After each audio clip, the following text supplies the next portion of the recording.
Hola, ¿cómo les va? ¿Me escuchan bien?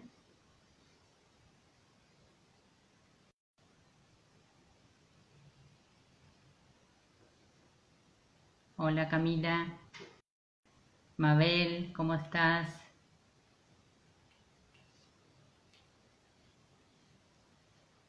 Juli, vamos a esperar unos momentitos para empezar y ya vi que fijé ya un mail ahí al pie de los comentarios, así que cualquier cosa pueden ir tomando nota. Buenas tardes a todos y a todas, Laura, Vale.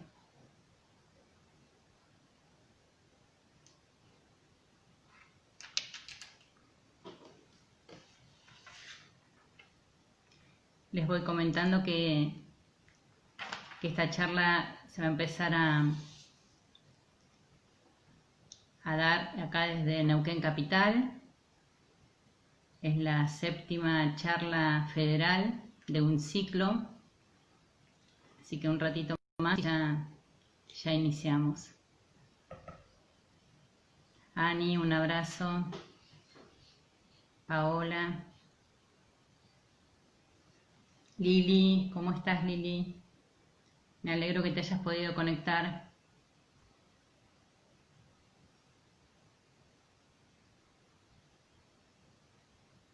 Los colegas del Grupo Federal, los saludo.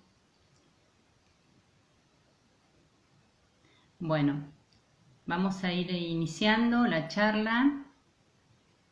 Me voy a presentar, voy a saludarlos nuevamente. Buenas tardes, soy Estela Schiel, abogada, trabajadora social, directora del Instituto de Derechos de las Personas con Discapacidad y Acceso a la Justicia del Colegio de Abogados y Procuradores de Neuquén. Voy a empezar con el ciclo de charlas federales organizados por la carrera de especialización en discapacidad y derechos de la UBA. Les comento que esta carrera se empieza a dictar de manera virtual, no es exclusiva de la Facultad de Derecho, sino que cualquier provincia puede firmar convenio con la universidad para que se dicte la carrera en el lugar que ustedes lo pidan. Yo ya fijé el mail ahí al pie de los comentarios y cualquier duda que tengan respecto a convenios que quieran realizar con la carrera o cualquier consulta que surja después de la charla, pueden canalizarla a través de ese mail.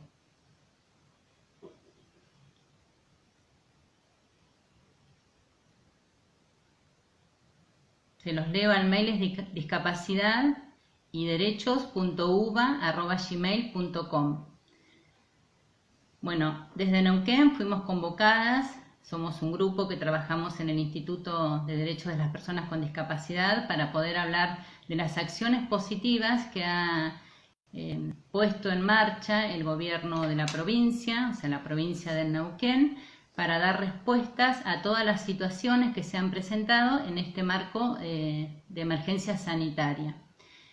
Voy a agradecer al doctor Juan Antonio Seda por la convocatoria y por estar presente en el trabajo constante garantizando los derechos de las personas con discapacidad.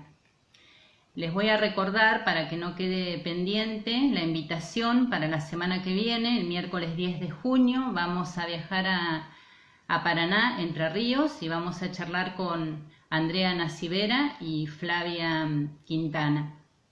Así que agéndenlo, así continúan con estas charlas que hemos comenzado desde los primeros días del mes de mayo. Primeros días del mes de mayo. Saludo también al Grupo Federal por el acompañamiento, por el compromiso que asumen al momento de trabajar con la defensa de los derechos de las personas con discapacidad, y por supuesto también acá en Neuquén al Colegio de Abogados y Procuradores de Neuquén por acompañarnos en esta charla y también por continuar con toda la actividad que tiene que ver con la temática de discapacidad, actividad que se viene realizando desde el año 2016. Les recuerdo que acá en la provincia de Neuquén se dictó el primer curso de posgrado intensivo con el director Juan Antonio Seda, y posteriormente a ese primer curso se dieron las charlas nacionales acá en Neuquén Capital. O sea que el trabajo del Colegio de Abogados en materia de discapacidad ya se viene realizando durante varios años y continúa ahora también realizando las actividades a través del instituto. Les recuerdo a la gente de Neuquén que el colegio, o sea, el consultorio jurídico gratuito sigue atendiendo, pero de manera virtual, y atiende, por supuesto, a casos de personas en situación de vulnerabilidad, y para las personas con discapacidad tiene espacios accesibles y profesionales que están capacitados en la materia.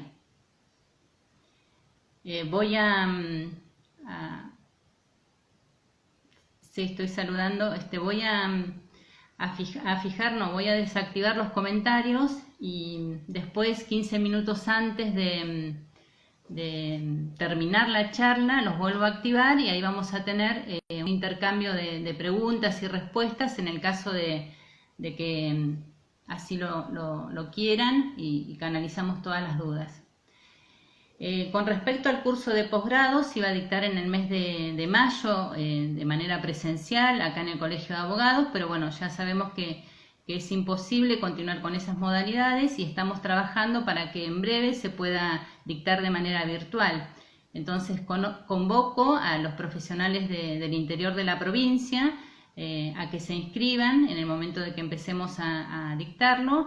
Es un curso interdisciplinario que abarca ámbitos jurídicos y ámbitos sociales, y bueno, la idea es que podamos capacitarnos para poder brindar más y mejores servicios a las personas con discapacidad. Esta charla la hemos denominado Discapacidad, Vulnerabilidad y Pandemia en el marco de emergencia sanitaria. Está dividida en 3 partes. Voy a iniciar con una introducción, después voy a hablar de las situaciones de vulnerabilidad y la configuración de las barreras que se han venido visualizando. Algunas ya son preexistentes. Luego de esa segunda parte vamos a pasar a las acciones que ha realizado el Estado en materia de discapacidad, y voy a cerrar con unas conclusiones de todo lo conversado. Entonces empezamos la charla.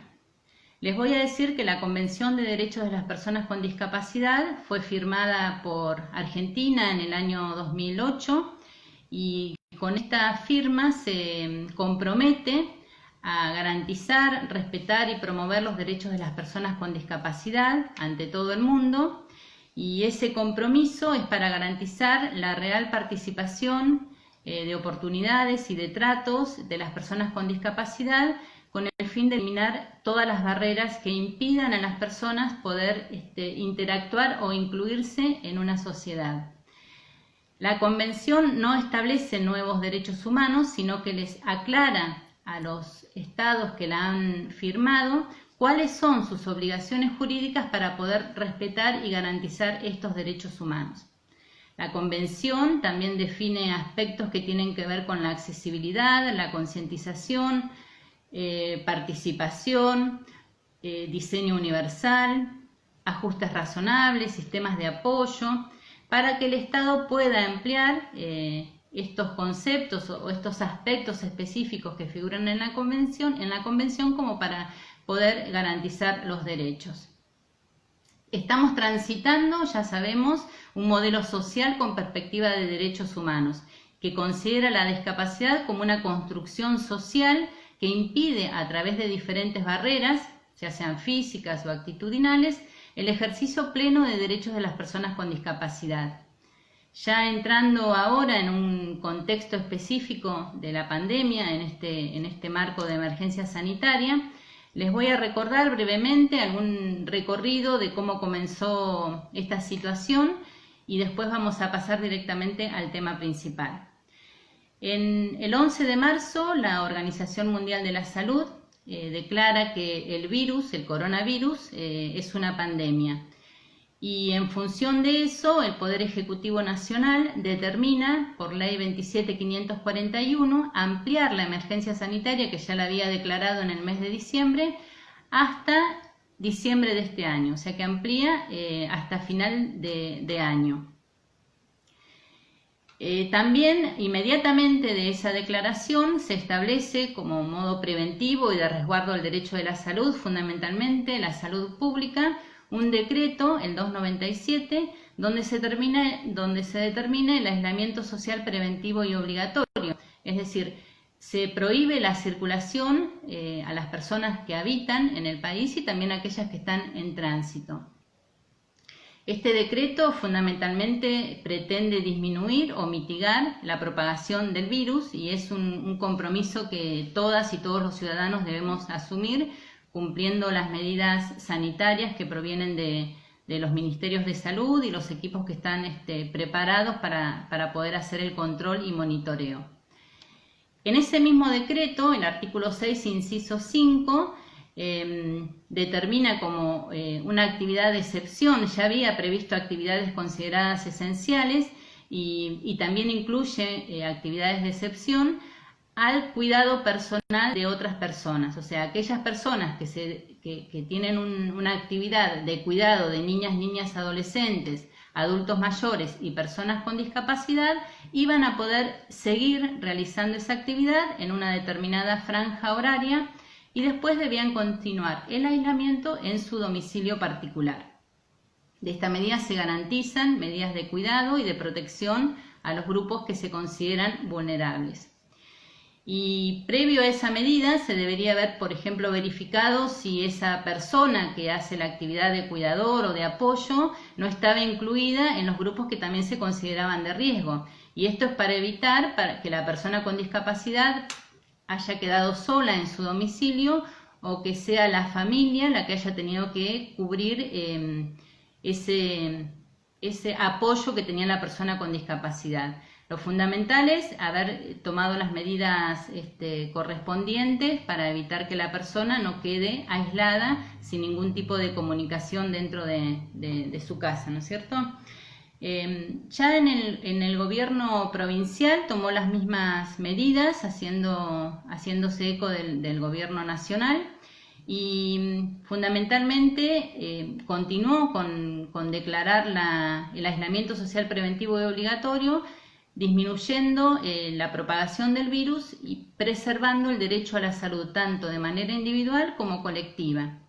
Avanzó en fases de administración de la cuarentena y a medida que fue pasando el tiempo, esto empezó en marzo, así que ya pasaron más de 2 meses, se fueron flexibilizando las actividades y también se incorporaron actividades recreativas a la población con determinadas franjas horarias. Empezamos con determinadas distancias de recorrido, determinadas horas, empezamos algunos, los adultos mayores, después niñas, niños y adolescentes, y en este momento estamos con salidas recreativas más amplias con la incorporación de poder realizar también actividades deportivas y otras de recreación elegidas por las propias personas. Antes, por ejemplo, solamente se podía salir a caminar. Este monitoreo y control que realiza la provincia lo hace en función de poder controlar la disminución del virus y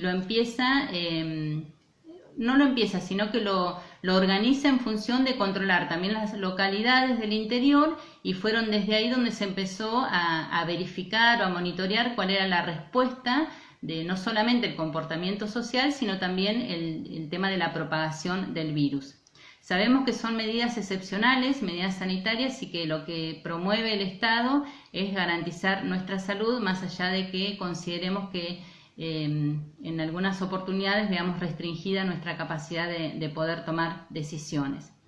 Son necesarias las prórrogas de aislamiento y en Neuquén una de las últimas medidas que se ha tomado para continuar con este monitoreo de los equipos sanitarios es el cierre de los puentes que unen Neuquén con Río Negro.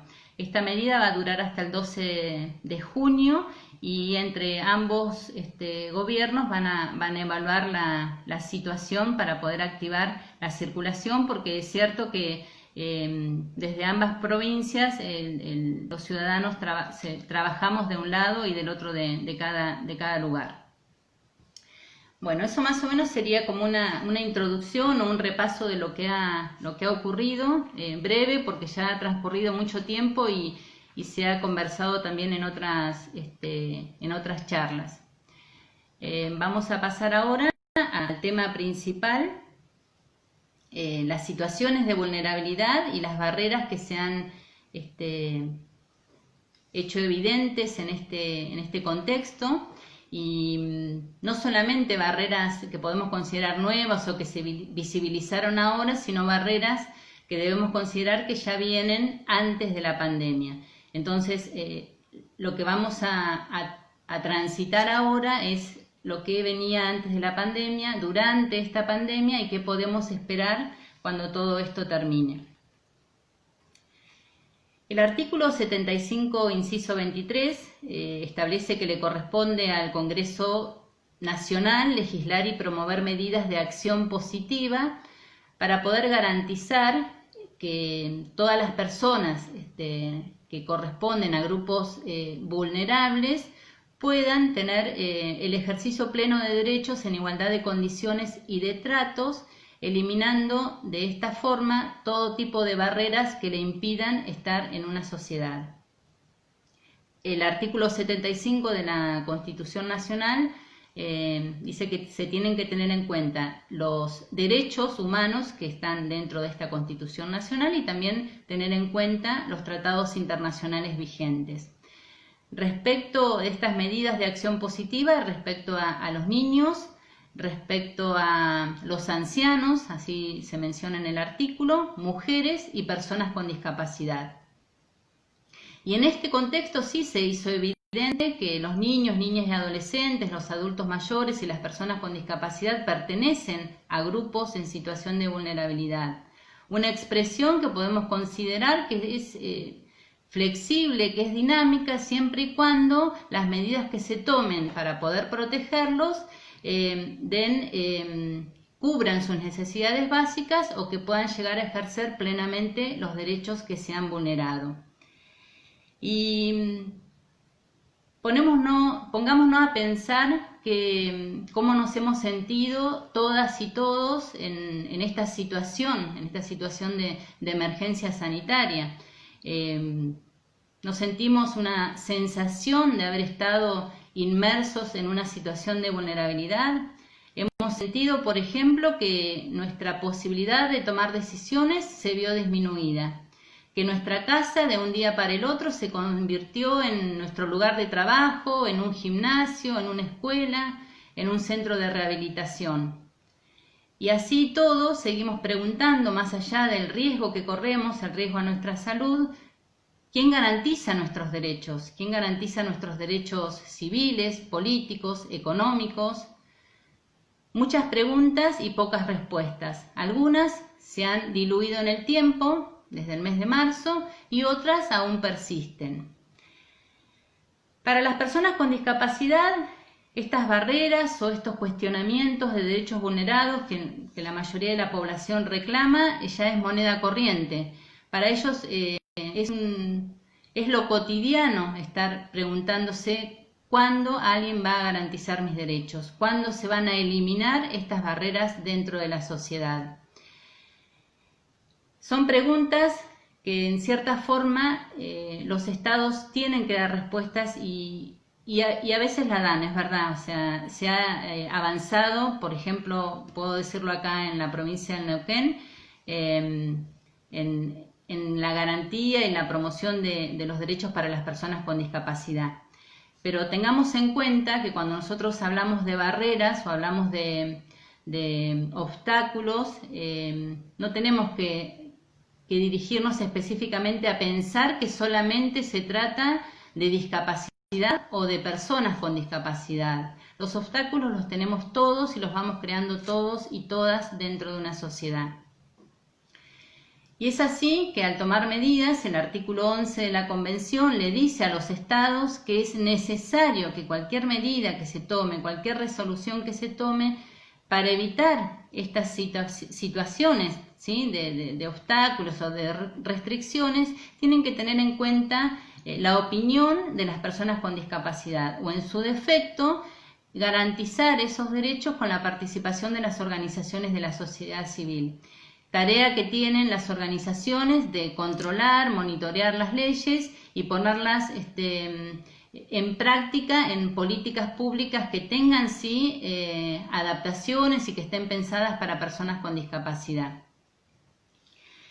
Medidas pensadas para igualdad de condiciones, para igualdad de oportunidades y de trato. Medidas que tienen que tener en cuenta fundamentalmente la diversidad. Si suponemos un trato igualitario sin tener en cuenta la diversidad, es lo mismo que decirle a las personas que todos aquellos reclamos históricos que vienen realizando en una sociedad no existen. Debemos considerar y mirar al otro también como un sujeto de derecho e incluirlo en la sociedad a través de nuestras acciones. No pensar solamente que todo depende del Estado, porque nosotros también estamos dentro del Estado. Y las barreras se configuran por obstáculos físicos y fundamentalmente por la más difícil, que es la barrera actitudinal. Voy a mencionar, para graficar, algunas barreras, ¿sí?, antes de la pandemia, barreras que son cotidianas, ¿no?, pero para después comparar con cómo se evalúa la situación de las personas con discapacidad en la pandemia. Podemos tener barreras que las consideramos epistemológicas y tienen que ver con los conocimientos. La persona con discapacidad puede o no conocer los derechos, ¿sí?, puede o no saber leer y escribir, pero es muy difícil poder llegar a comprender el alcance y sentido de las normas. O sea que no le basta con saber escribir, sino tiene que llegar a comprender lo que es una norma o un derecho que le corresponde. Se desprende de esta barrera epistemológica la barrera subjetiva. La persona con discapacidad conoce el derecho, pero no se cree merecedor del mismo y entonces no lo exige. Supongamos que conoce el derecho, que lo exige y se tiene que poner a pensar cuál es el camino que tiene que utilizar para acceder a la justicia. Y por supuesto, después contar con recursos y políticas públicas que hayan pensado en las personas con discapacidad para poder solicitarle al juez que atienda su situación y dé respuesta a un derecho vulnerado. Estas barreras son barreras de la vida cotidiana, barreras que vienen desde siempre y tienen que ver y se relacionan con el trabajo que hacen las organizaciones de la sociedad civil, de concientizar, tareas que hacen los organismos del Estado también al concientizar a la población, y es un trabajo constante que también merece el reconocimiento diario, porque no es solamente pensar en una ley, sino tenemos que ver cuál es el contenido de la ley. No olvidarnos que para analizar, por ejemplo, un tratado internacional tenemos que tener en cuenta el texto, lo que dice la ley y el contexto. Y este contexto es la realidad que vivimos todos los días.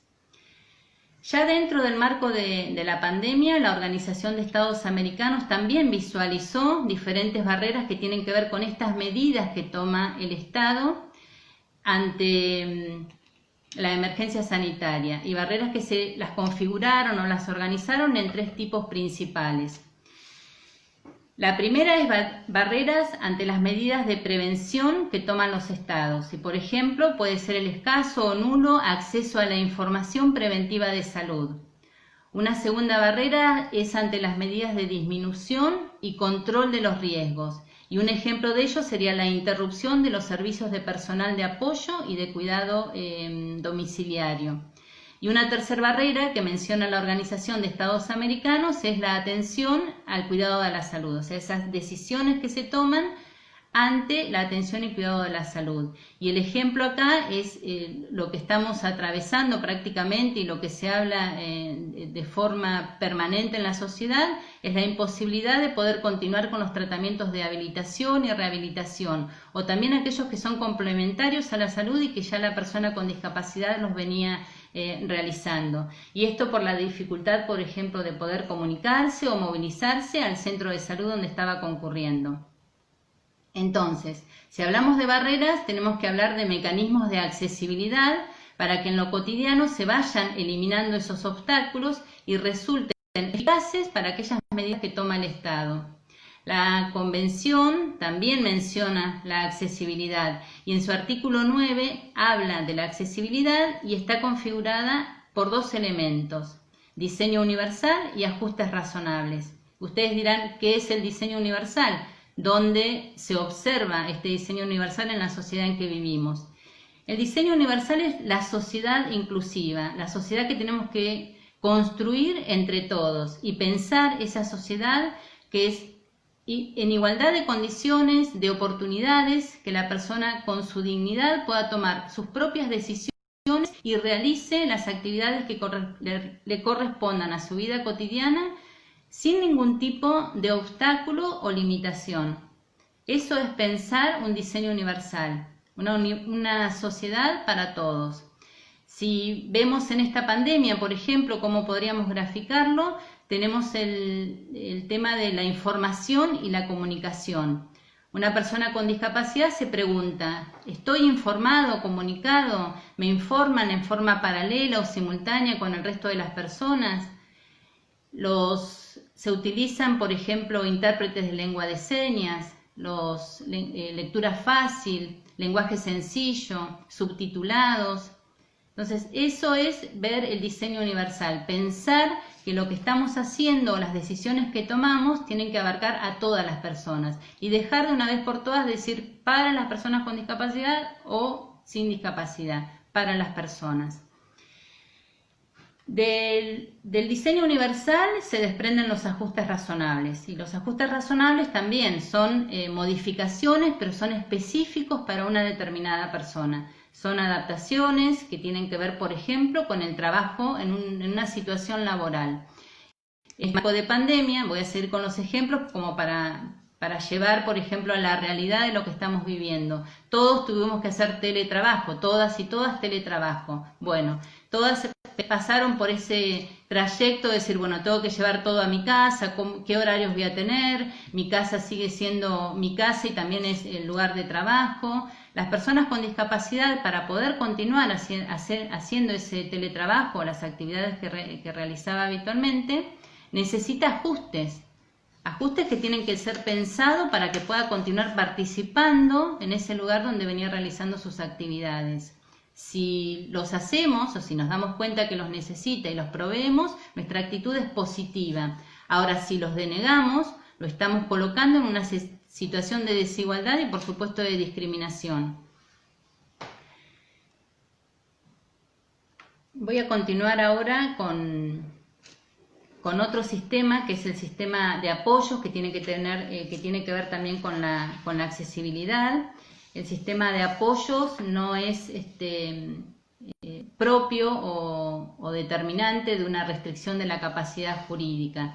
El sistema de apoyo tiene que ver con el cuidado personal y recuerden que les dije que en el artículo 6, inciso 5, el decreto 297 autorizaba esas actividades como excepcionales.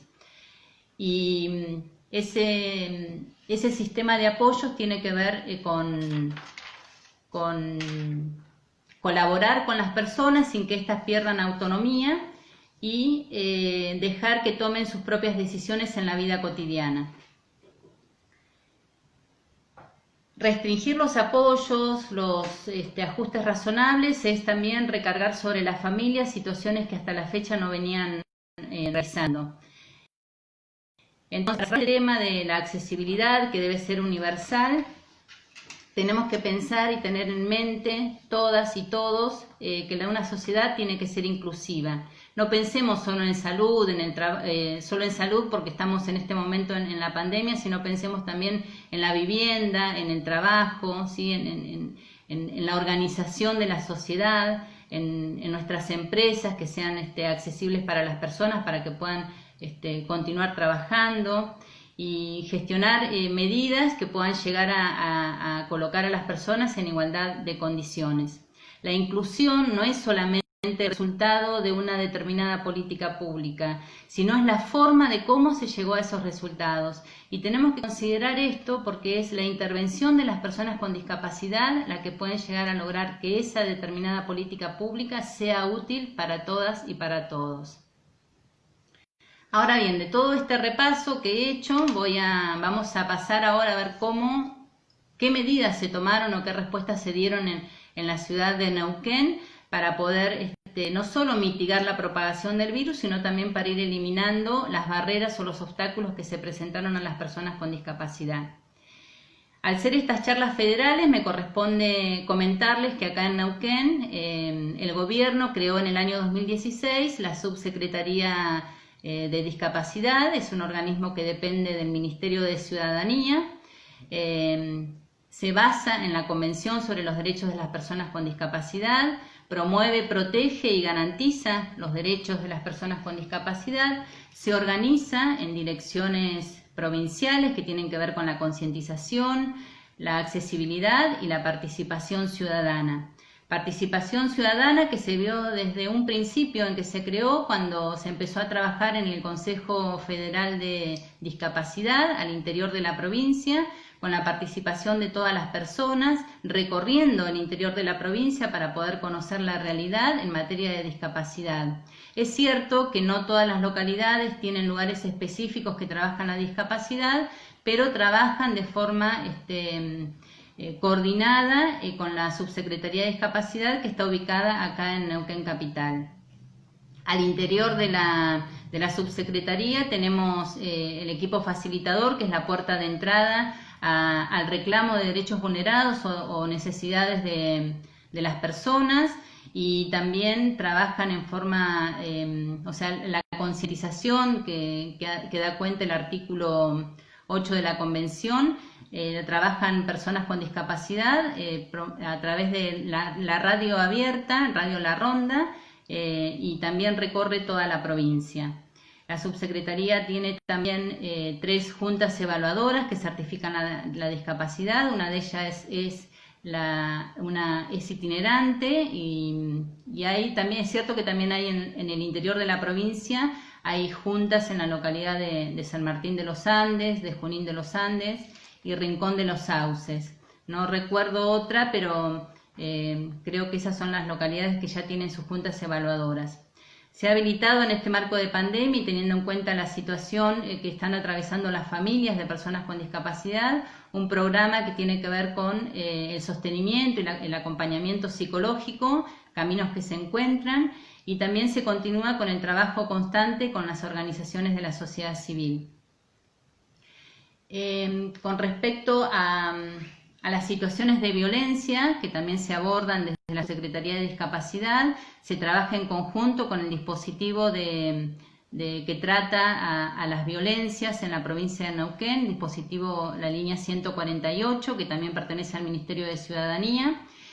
Trabajan en conjunto en un programa para mujeres con discapacidad auditiva, y que fue muy importante haberlo implementado el año pasado en formato taller, porque en este momento se hizo visible la importancia de que la mujer con discapacidad auditiva pudiera denunciar las situaciones de violencia que está viviendo, y es una manera de reconocer al agresor dentro de su domicilio. La provincia tiene 2 leyes en las situaciones de violencia, que es la 2785 y 2786, que también son pioneras en proteger a las mujeres. También la oficina, siguiendo con el área de violencia o con las situaciones que se han presentado de violencias, que se han incrementado no solamente en la provincia de Neuquén, sino también en el país y en el mundo, La Oficina de Violencias del Poder Judicial continúa trabajando.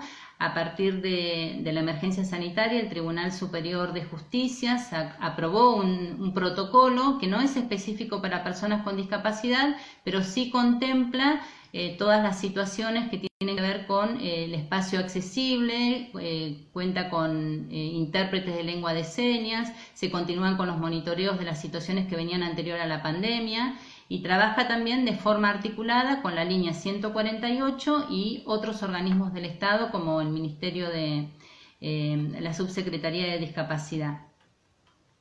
Con respecto a salud, les puedo decir que en Neuquén la ley 24901 se adhiere Neuquén a la ley 24901 por la ley 2644 y se determina en esa ley la competencia, por ejemplo, de la obra social provincial, todo lo que le corresponde a salud. Y después el Ministerio de Educación, lo que le corresponde o que es competencia de educación, y lo mismo que de desarrollo social. La obra social provincial trabaja con un plan de discapacidad que al momento de surgir esta pandemia prorroga a todos aquellos que estaban con fecha de vencimiento, porque es todo un trámite administrativo que lleva tiempo poder actualizarlo, entonces está prorrogado en las mismas fechas que los certificados de discapacidad. Lo que no está prorrogado es la autorización de las prestaciones de salud, o sea, eso sí hay que presentarse con los formatos de acceso a la obra social vía mail o en la mesa digital como para presentar la documentación y continuar con los tratamientos de rehabilitación que se venían realizando. Después, con el tema del Ministerio de Educación, también continúan las maestras de apoyo a la inclusión. No se suspende el derecho o los derechos de la 24901. Se trabaja de forma virtual, o sea, es la elección, particularmente creo que es en todo el mundo la forma virtual, pero hay que tener en cuenta que no todas las personas tienen acceso a poder trabajar de esa manera, entonces hay que evaluar cada situación en particular. Y en este caso el Ministerio de Educación lo que realizó es enviar, por ejemplo, cuadernillos específicos acá de la provincia a las familias que por ahí no tienen conectividad o la conectividad no es buena, entonces se trabajan en el formato papel. Después, con respecto a desarrollo social, también trabaja en relación o de forma transversal, sería con la Subsecretaría de Discapacidad. Cumplimentan todas las acciones o que tienen que ver con la entrega de módulos alimentarios o ayudas económicas, y de la Subsecretaría de Discapacidad con el transporte accesible que tiene, colabora con la distribución de esos módulos. Voy a comentarles ahora algunas acciones que tienen que ver con el Ministerio Público de la Defensa de Neuquén. Después vamos a viajar a Zapala, al centro de Zapala, también para comentarles qué actividades han puesto en práctica para las personas con discapacidad en esta emergencia sanitaria. Prevalece, por supuesto, el formato digital. Se han trabajado situaciones que tienen que ver con los apoyos, ¿sí? Hay apoyos que a partir de este decreto de aislamiento se vencían, entonces no había posibilidad por esta cuestión de no poder acceder a los juzgados.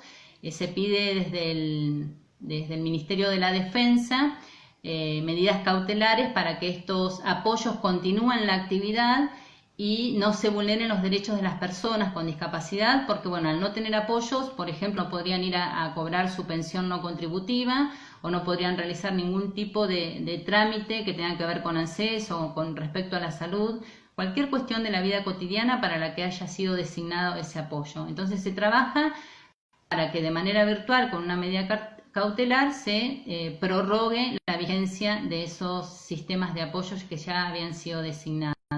Unas cuestiones que plantea el Ministerio de la Defensa es que por ahí se presentan situaciones que no comparten o no están de acuerdo con el tema del Ministerio de Salud al trasladar por ahí personas al trasladar personas separándolas de su vínculo afectivo, ¿sí? Se prevalece por ahí el cuidado de la salud por la propagación del virus para evitar los contagios, pero al mismo tiempo se vulneran otros derechos. Esas personas quedan aisladas y se alejan o las alejan de su círculo más cercano, que es la familia.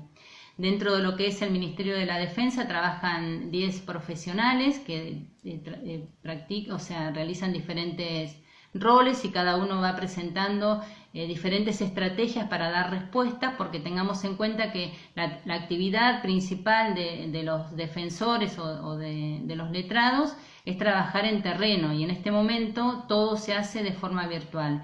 Entonces muchas situaciones que antes podían contar con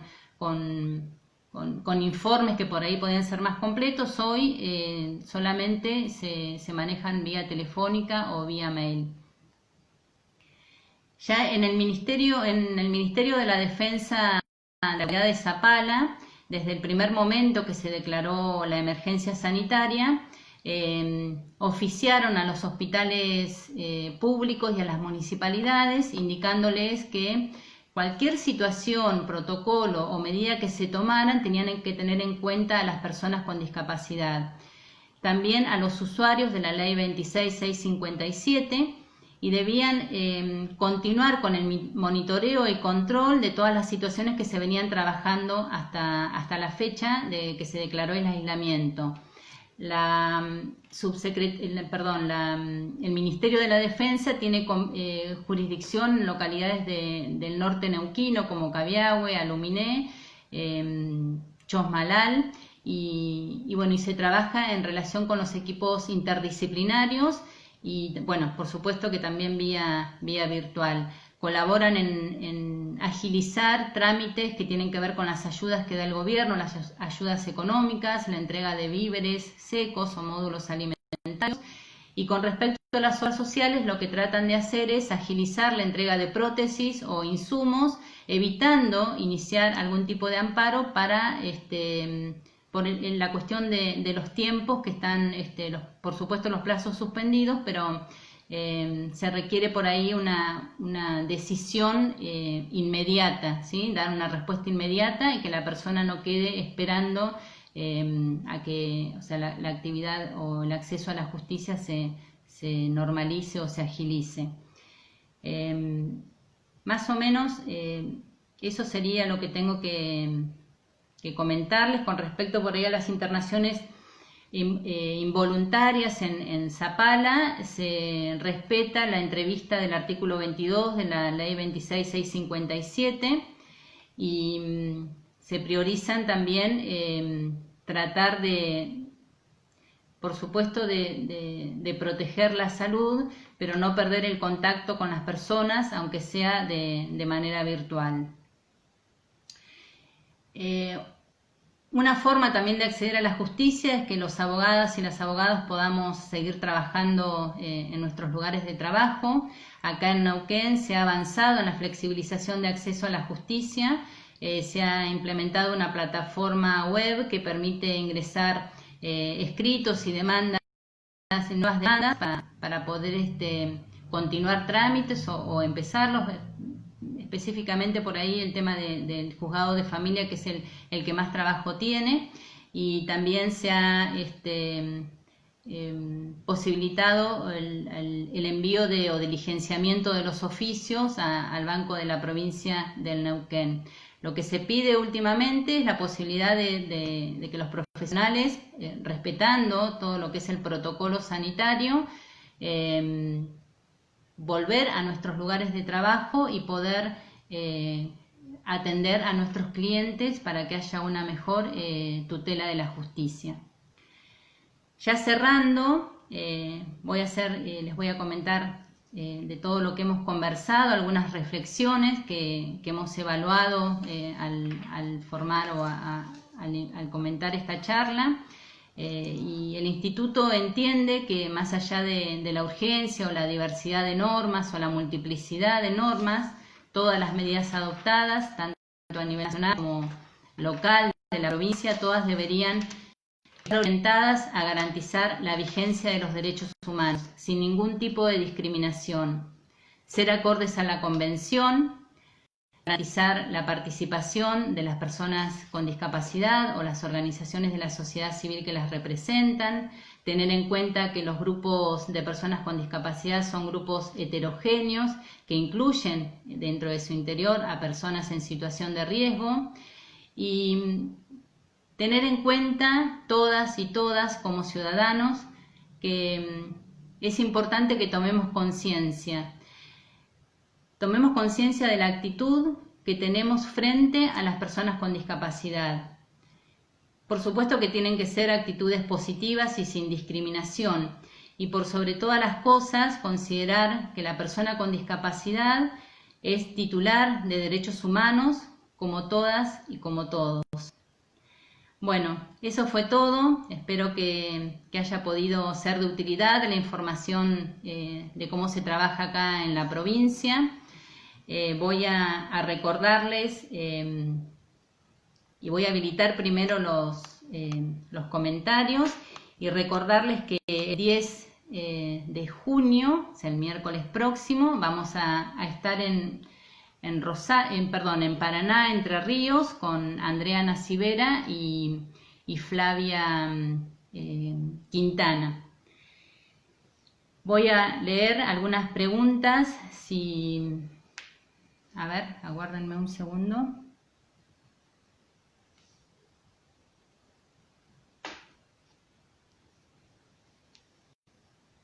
Voy a ir leyendo, ténganme un poquito de paciencia porque, bueno, no soy muy buena con la tecnología. Personas. A ver.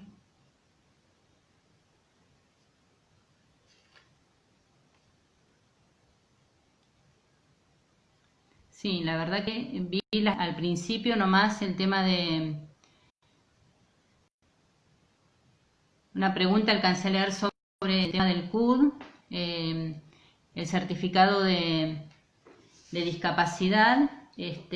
Acá en la provincia de Neuquén, bueno, se gestiona la Subsecretaría de Discapacidad, solamente en modalidad virtual, como los lineamientos de la Agencia Nacional de Discapacidad, para casos urgentes, por ejemplo, casos de internaciones o extravíos del certificado de discapacidad. Para otro tipo de trámite referente al certificado de discapacidad, recuerden que se han prorrogado las fechas, ¿sí? Y que tiene que ver con, por ejemplo, anterior a la pandemia hay una prórroga de 120 días y posterior a la pandemia de 90 días. A las localidades del interior, en este momento no está yendo la junta itineraria, así que van a canalizar toda la información o todo lo que necesiten de acuerdo al certificado de discapacidad a través de las vías habilitadas en la Subsecretaría de Discapacidad.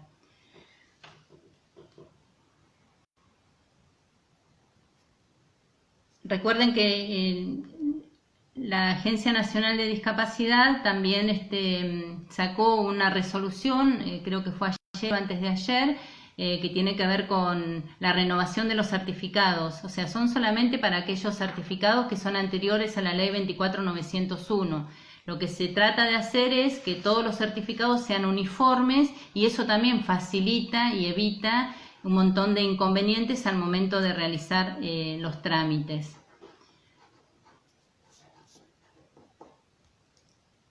Bueno, creo que no sé si hay otra pregunta.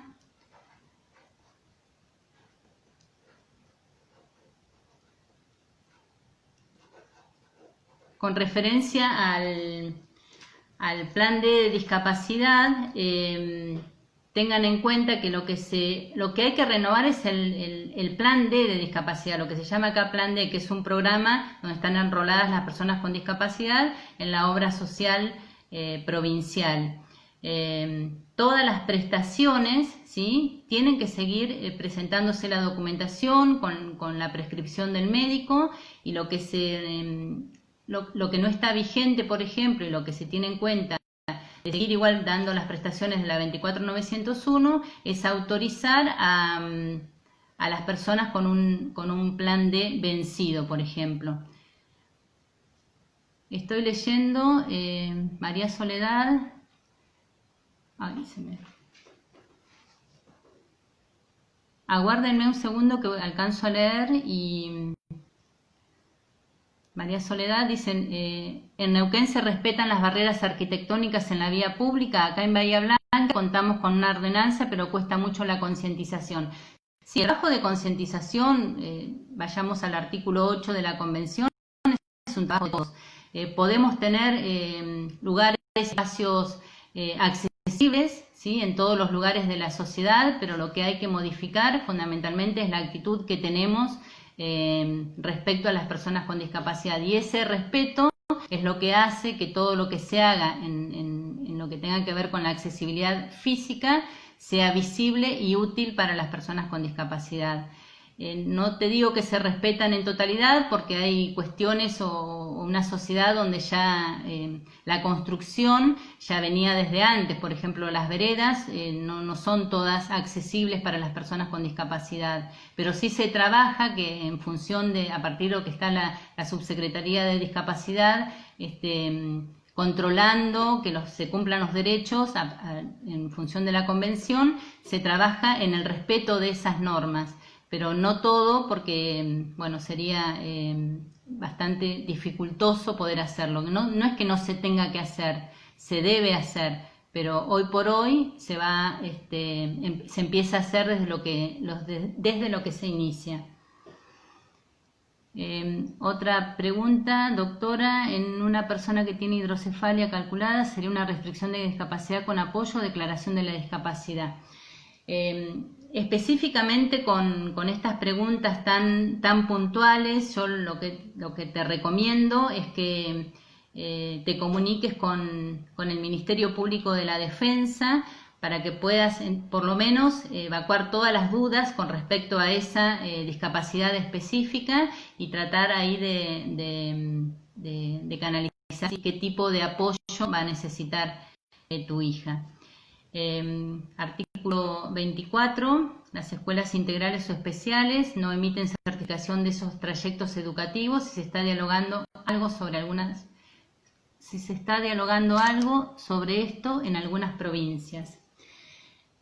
La verdad que los que les digo en este caso que puedan hacer la pregunta al mail que dejé fijado al pie, porque realmente no sabría comentarles si acá se están haciendo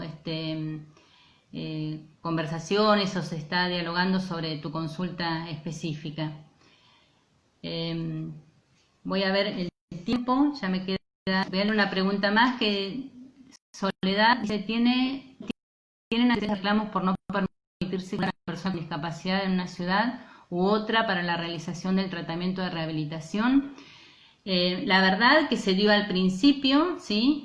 Había situaciones, por ejemplo, que tenían que ver con el acceso de las personas con discapacidad a los comercios, y se hacían reclamos, no le permitían. Si la persona se presentaba con apoyo, no podía ingresar porque eran 2 personas, y si iba sola tampoco la dejaban ingresar al negocio, porque era una persona con discapacidad. Se conversó esa situación y se unificó la información y la comunicación que deben tener no solamente todos los comercios, sino el personal de seguridad. Con respecto a la restricción, no